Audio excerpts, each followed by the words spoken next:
Kung ang problema mo ay pagkakaroon ng malaking tiyan dahil sa labis na pag-inom, lumaki ang tiyan dahil sa labis na pagkain, at lumaki ang tiyan at hindi na lumiit dulot ng panganganak, simple lang ang solusyon dyan, Yakult at ang kalamansi. Ang Yakult ay kargado ng 100 million live good bacteria kada isang mililiter. Ang isang normal na Yakult ay may 16 mililiter. Sa madaling sabi, kung iinom ka ng Yakult, ikaw ay magkakaroon ng 16 million good bacteria sa katawan.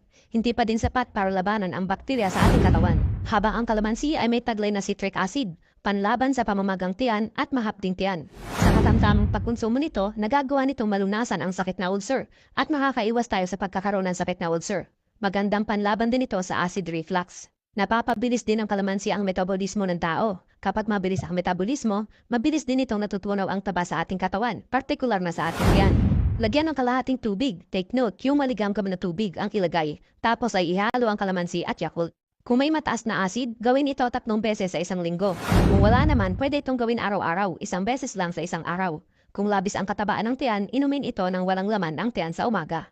Bukod sa epektibo itong nagpapapayat ng tiyan, subok na din itong nagpapalakas ng ating resistensya at sigurado makakaiwas tayo sa anumang uri ng atake sa puso.